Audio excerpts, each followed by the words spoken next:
ഷഹാന, കുട്ടിനെ കൊണ്ടുവാ.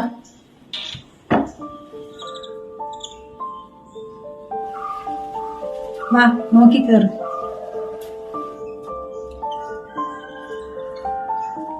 ഷഹാന, ശരിക്കും ഞാൻ ടെൻഷനിലായിരുന്നു. എന്തായാലും നിന്നെപ്പോലെ ഒരാളിനെ തന്നെ എന്റെ കുട്ടിനെ നോക്കാൻ കിട്ടിയല്ലോ. ഷഹാന, നിന്റെ വീട് എവിടെയാണ്? ഇക്ക മരിക്കുന്നതിന് മുമ്പ് ഞാനും ഒക്കെയും താമസിച്ചിട്ടുണ്ടായിരുന്നത് ചിറ്റൂരാണ്. അവിടെ ഒരു LP സ്കൂളുണ്ട്, അതിൻ്റെ അവിടെയായിരുന്നു. അടുത്ത വീട്ടിലൊരു നെസ്താത്തയുണ്ട്. ഇക്ക മരിച്ചതിന് ശേഷം ആ നെസ്താത്തയാണ് എന്നെ നോക്കിയത്. ആ നെസ്താത്ത ഇല്ലായിരുന്നെങ്കിൽ. ശരി കുട്ടിയെ, കഴിഞ്ഞതൊക്കെ കഴിഞ്ഞു. ഇനി നീ വെറുതെ അതന്നെ ആലോചിച്ചിട്ടേ വിഷമിക്കണ്ട. ഇത് നിന്റെ സ്വന്തം വീട് പോലെ തന്നെ കരുതിയാൽ മതി. നീ ആ കുട്ടിനെ മാത്രം നന്നായി ഒന്ന് നോക്കിയാൽ മതി. അത് മാത്രമേ ഞങ്ങൾക്ക് പറയാനുള്ളൂ. ഉമ്മക്ക് അതിനെക്കുറിച്ച് ഒരു ടെൻഷനും വേണ്ടമ്മ. എന്നെ സംബന്ധിച്ചിടത്തോളം ഈ കുട്ടിനെ ഞാൻ പ്രസവിച്ച കുട്ടിനെ പോലെ തന്നെ ഞാൻ നോക്കിക്കോളാം. അത് മതി മോളെ. ഞാൻ ഇവിടെ കുട്ടിന്റെ 40 വരെ തന്നെ ഞാൻ ഇവിടെ നിൽക്കുള്ളൂ ഇവളുടെ കൂടെ. അത് കഴിഞ്ഞ് ഞാൻ പോകും. അപ്പൊ ഞാൻ പോയി കഴിഞ്ഞാൽ വീണ്ടും ഇവിടെ ഒറ്റയ്ക്കാവില്ല ഇവിടെ. അപ്പൊ നീ വേണം നോക്കാൻ കുട്ടിനെയും തള്ളനെയും ഒക്കെ. ഇവളുടെ ഭർത്താവ് പിന്നെ ഗൾഫിലാണല്ലോ. ഇടയ്ക്ക് വരും, 1-2 ആഴ്ച നിൽക്കും, പിന്നെ പോവുകയും ചെയ്യും. അപ്പൊ അവൻ പോയി കഴിഞ്ഞ് കഴിഞ്ഞാൽ ഇവളും കുട്ടിയും ഒറ്റയ്ക്കാവണ്ട. നീ ഉണ്ടല്ലോ തുണയ്ക്ക്. നീ വേണം രണ്ടുപേരെയും നോക്കാന്. ഇക്ക നാളെ തന്നെ വരുന്നുണ്ടമ്മ. ഞാൻ ഹോസ്പിറ്റലിൽ നിന്ന് വിളിച്ചിട്ടുണ്ടായിരുന്നു. പെൺകുട്ടിയാണെന്ന് പറഞ്ഞപ്പോ എന്താ സന്തോഷം. കുറെ കാലത്തിന് ശേഷം കിട്ടിയല്ലോ ഒരു കുട്ടീനെ നമ്മുടെ കയ്യിൽ. അപ്പൊ അതിന്റെ സന്തോഷമാണ്. നാളെ തന്നെ വരാം, അവിടെ ഇരിക്കാൻ സമാധാനം ഇല്ല എന്നൊക്കെ പറഞ്ഞത്. അപ്പൊ നാളെ തന്നെ വരുന്നുണ്ട്. തന്നെ? ശരി. കുട്ടി ഉറങ്ങാണ്. എന്നാ വാ കടത്താൻ.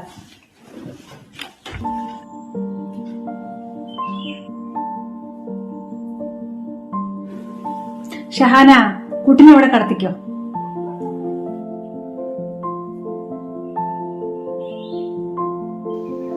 എനിക്കുള്ള റൂമേ ഉമ്മ കാണിച്ചു തരും.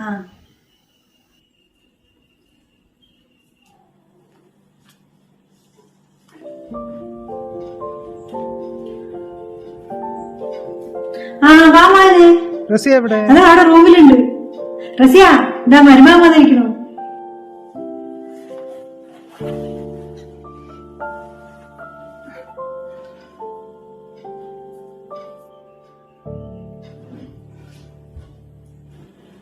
എപ്പോഴും ബിസി ബിസി എന്ന് പറയുന്ന ആളാണ്. ഇതാ അപ്പൊ കുട്ടി വന്നതും വേഗം വന്നിരിക്കുന്നു. എവിടെ എന്റെ കുട്ടി? കുട്ടിക്ക് പാല് കൊടുക്കാണ്. ഞാൻ കൊണ്ടുവരാൻ പറയാം. ഷഹാന, കുട്ടിനെ കൊണ്ടുവാ.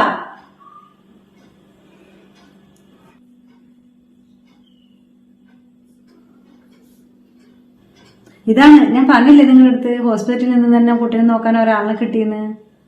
പേര് ഷഹാന.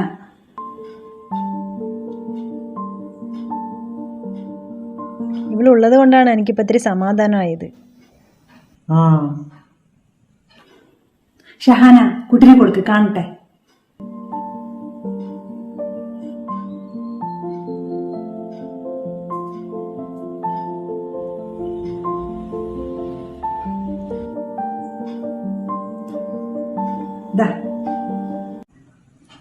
നീ ആള് കൊള്ളാലോ. കെട്ടിയവളുടെ കയ്യിൽ നിന്ന് കുട്ടീനെ വാങ്ങണമെന്നുണ്ടാവൂല്ലേ? റസിയ, നീ പറഞ്ഞ പോലെ തന്നെ നല്ല ആളിനെയാണ് കുട്ടീനെ നോക്കാൻ കിട്ടിയിരിക്കുന്നത്. നിന്റെ ഭർത്താവ് എവിടെയാണ് ജോലി ചെയ്യുന്നത്? നോക്കി, അവൾക്ക് ഭർത്താവില്ല. ഭർത്താവ് മരിച്ചു. അവൾക്ക് വേറെ ആരുമില്ല, പോകാൻ ഒരു സ്ഥലവും ഇല്ല. ഇത്ര ചെറുപ്പത്തിൽ തന്നെ ഭർത്താവ് മരിച്ചു അല്ലേ? അയാൾക്ക് ഭാഗ്യമില്ല നിന്റെ കൂടെ ജീവിക്കാൻ. ഇക്കാക്കല്ല ഭാഗ്യമില്ലാണ്ടായത്, എനിക്കാണ് ഇക്കാന്റെ ഒപ്പം ജീവിക്കാൻ ഭാഗ്യമില്ലാണ്ടായത്.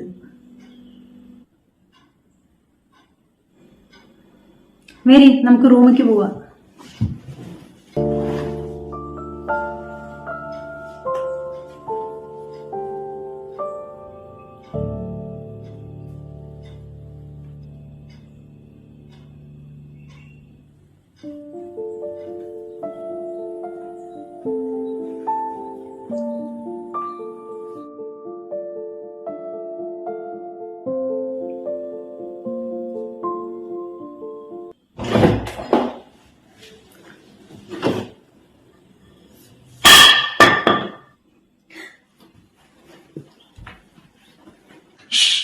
മിണ്ടരുത്.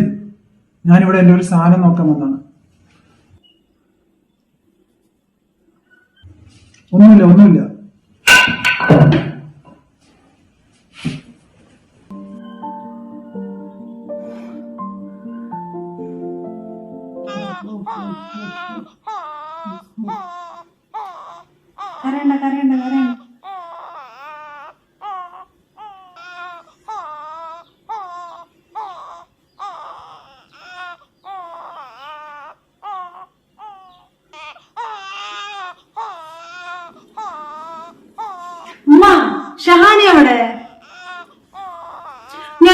നോക്കണത്? നേരെ വെളുത്തതിന് പിന്നെ അവള് കാണാനില്ല.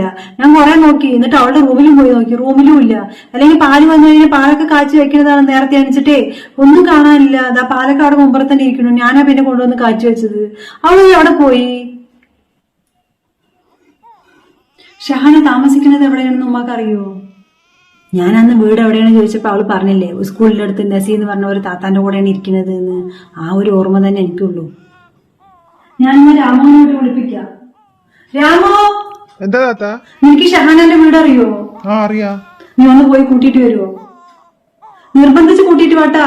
കുട്ടി കരയാണ് പറ വിശന്നിട്ട്.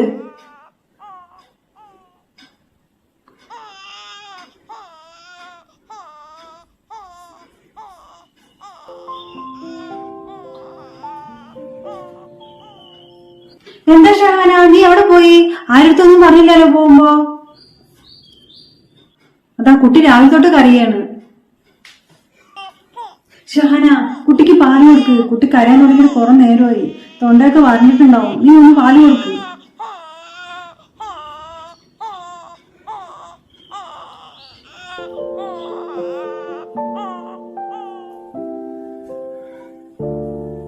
ഷഹാന, എനിക്ക് മനസ്സിലായി നീ എന്തിനാ ഇവിടെ നിന്ന് ഇറങ്ങിപ്പോയത് എന്ന് ആരടുത്തൊന്നും പറയാണ്ട്.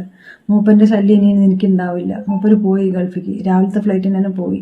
നിനക്കിനി ധൈര്യത്തോടു കൂടി ഇവിടെ നിൽക്കാം. ഇന്നലെ ഉണ്ടായ സംഭവത്തിന് ഞാൻ നിന്നോട് ക്ഷമ ചോദിക്കുകയാണ്. മൂപ്പര് കുടിച്ചു കഴിഞ്ഞാൽ പിന്നെ സ്ഥലകാല ബോധം ഉണ്ടാവില്ല. ഞാൻ എന്താ ചെയ്യുക ഷഹാന? ഞാൻ ആരടുത്ത പറയുക? നീ എന്നോട് ക്ഷമിക്ക് ഷഹാന. ഈ കുട്ടിനെ ആലോചിച്ചിട്ടെങ്കിലും നീ ഇവിടെ നിന്ന് ഇറങ്ങിപ്പോകരുത്. നീ മൂപ്പന്റെ ശല്യം നിനക്ക് ഉണ്ടാവില്ല.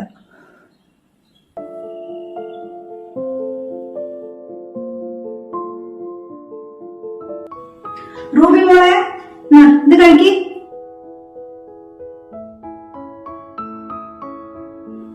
ഇതും കൂടി കഴിച്ചാൽ മതി. ഷഹാനമ്മ പറഞ്ഞ കേക്കില്ലേ മോള്? കഴിച്ചേ. നല്ല കുട്ടിയല്ലേ, പറഞ്ഞ കേക്ക്. കഴിക്കും മോളെ, നല്ല കുട്ടിയല്ലേ. ഇത് കഴിക്ക്. നിക്ക് മോളെ, ഓടല്ലേ. അമ്മ, എന്റെ ടിഫിൻ ബോക്സ് റെഡിയാക്കിയില്ലേ? അവിടെ ഷഹാനമ്മാന്റെ അടുത്ത് പോയി ചോദിക്കും മോളെ. അമ്മ, എനിക്ക് സമയമായി. അമ്മ, ഷഹാന ആക്കി വെച്ചിട്ടുണ്ടാവും, നീ പോയി ചോദിക്കൂ.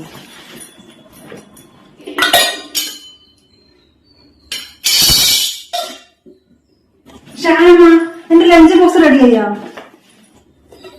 ഇതാ മോളെ, റെഡിയായി. ശരി എന്നാ.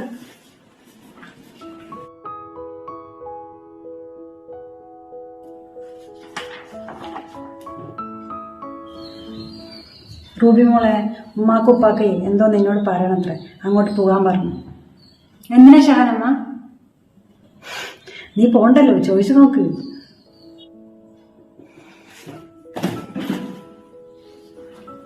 അമ്മ, ഷഹാനമ്മ വിളിച്ചു എന്ന് പറഞ്ഞു. ആ മോളെ റൂബി, ഇവിടെ ഇരിക്കി. ഉപ്പാക്ക് എന്തോ നിന്നോട് പറയണത്രേ. ആ റൂബി, നിന്നെപ്പോ ഇങ്ങോട്ട് വിളിപ്പിച്ചതേ, എന്റെ ഫ്രണ്ടിന്റെ ഒരു മകനുണ്ട്, അമേരിക്കയിൽ ഡോക്ടറാണ്.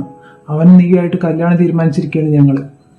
കല്യാണം കഴിഞ്ഞാൽ നിങ്ങൾക്ക് രണ്ടുപേർക്കും അമേരിക്കയ്ക്ക് പോവാം. വെൽ സെറ്റിൽ ഫാമിലിയാണ്. ഉപ്പ, എനിക്കൊരാളിനെ ഇഷ്ടമാണ്. ഞാൻ അത് ഉപ്പാനോട് പറയണം പറഞ്ഞിട്ട് നിൽക്കുകയാണ്. ഇഷ്ടോ? എന്തൊക്കെയാ പറയണത് റസിയ? നീ ഉപ്പ, കേട്ടില്ലേ? എനിക്ക് ഇഷ്ടമുള്ള ആളിനെയല്ലേ ഞാൻ കല്യാണം കഴിക്കുക. അതൊന്നും നടക്കില്ല. ഞാനും എന്റെ കൂട്ടുകാരനെ സംസാരിച്ച് തീരുമാനിച്ച് ഉറപ്പിച്ചതാണ്. നിന്റെ ഫ്യൂച്ചർ ഞങ്ങൾക്ക് നോക്കണ്ടേ? ഉപ്പയും ഉമ്മയും മാത്രം കാര്യങ്ങൾ തീരുമാനിച്ചാൽ മതിയാ. അല്ലെങ്കിൽ നിങ്ങൾക്ക് ആർക്കും എൻ്റെ ഇഷ്ടങ്ങൾ അറിയില്ലല്ലോ. ഷഹാനമ്മ പറയട്ടെ, ഞാൻ ഷഹാനമ്മോനോട് സംസാരിക്കട്ടെ. എല്ലാം നിന്നെ പറഞ്ഞാൽ മതിയല്ലോ.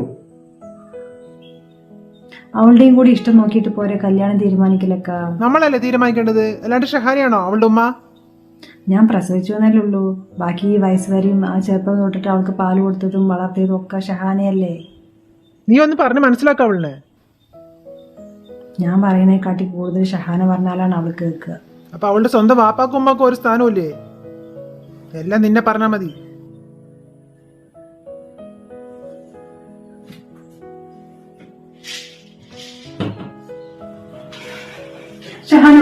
ഷഹാനമ്മ തന്നെ പറ. എനിക്ക് ഇഷ്ടമുള്ള ആളിനെയല്ലേ ഞാൻ കല്യാണം കഴിക്കേണ്ടത്, അല്ലാണ്ട് ഉപ്പ് പറയുന്ന ആളിനെ ഞാൻ കല്യാണം കഴിക്കണോ? ഷഹാനമ്മ തന്നെ പറ. ഷഹാനമ്മ പറഞ്ഞാൽ എന്ത് വേണമെങ്കിലും ഞാൻ കേൾക്കും. എനിക്ക് ഒരാളെ ഇഷ്ടമാണ്. ഞാൻ ആ കാര്യം ഉപ്പാനോട് സംസാരിക്കണം എന്ന് പറഞ്ഞിട്ട് ഇരിക്കുകയായിരുന്നു ഉപ്പ ഗൾഫിൽ നിന്ന് വന്നു കഴിഞ്ഞാൽ. അപ്പോഴേക്കാണ് ഉപ്പ ഇങ്ങനത്തെ ഒരു ഡിസിഷൻ എടുക്കുന്നത്. എനിക്ക് ഇഷ്ടമില്ലാത്ത, മുൻപ് പരിചയമില്ലാത്ത ഒരു ചെക്കൻ്റെ കൂടെ ഞാൻ ജീവിക്കണോ? ഷഹനമ്മ പറ.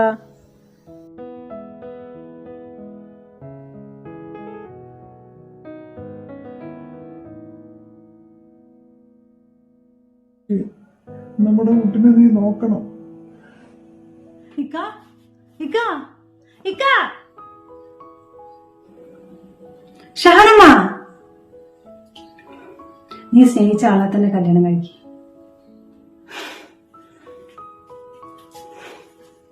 എനിക്കറിയാം ഷഹാനമ്മനെ. ഷഹാനമ്മ എൻ്റെ ഒപ്പം തന്നെ നിൽക്കുള്ളൂ എന്ന്. അവർക്കാണ് എന്നെ മനസ്സിലാവാത്തത്.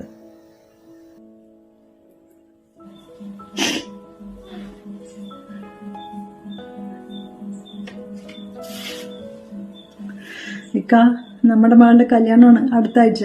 നിങ്ങൾ ആഗ്രഹിച്ച പോലെ തന്നെ അവൾ നന്നായി വളരുന്നുണ്ട്, ഒരു കുറവുമില്ലാണ്ട്.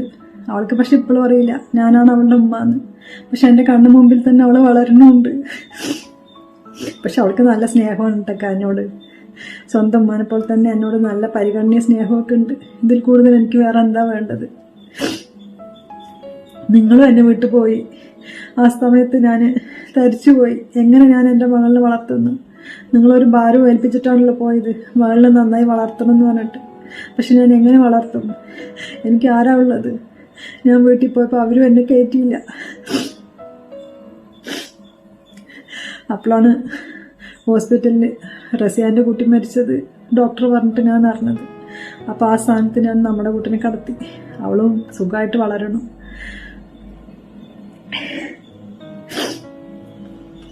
നിങ്ങൾ ആഗ്രഹിച്ച പോലെ തന്നെ ആയില്ലേ? അവളിപ്പം നല്ല നിലയിലാണ്. അവൾക്ക് പക്ഷെ എപ്പോഴും അറിയില്ലോ ഞാനാണ് അവളുടെ ഉമ്മ എന്ന്. പക്ഷെ എന്നോട് നല്ല സ്നേഹമാണ് നിൽക്കുക. ഇതിൽ കൂടുതൽ വേറെ എന്താണ് എനിക്ക് വേണ്ടത്? എനിക്കത് മതി. വളർത്തുന്ന പോലെയൊന്നുമല്ല അവൾ എന്നെ സ്നേഹിക്കുന്നത്. അവളുടെ സ്വന്തം ഉമ്മാനെ പോലെ തന്നെ സ്നേഹവും പരിഗണനയും എല്ലാം എനിക്ക് തരുന്നുണ്ട്.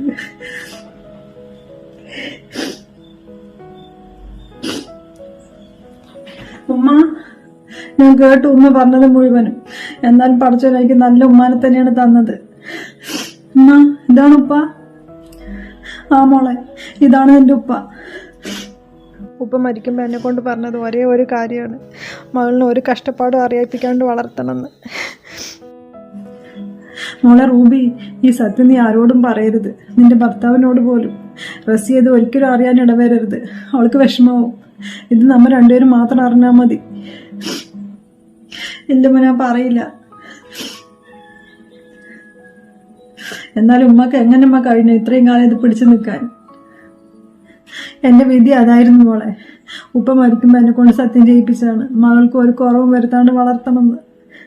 അത് പാലിക്കാൻ വേണ്ടിയിട്ട് ഞാൻ കടിച്ചു പിടിച്ച് ജീവിക്കുകയായിരുന്നു.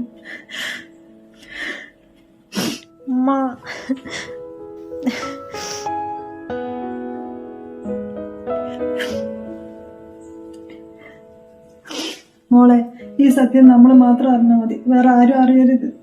ഇല്ലമ്മ, ഞാൻ പറയില്ല ആരോടും.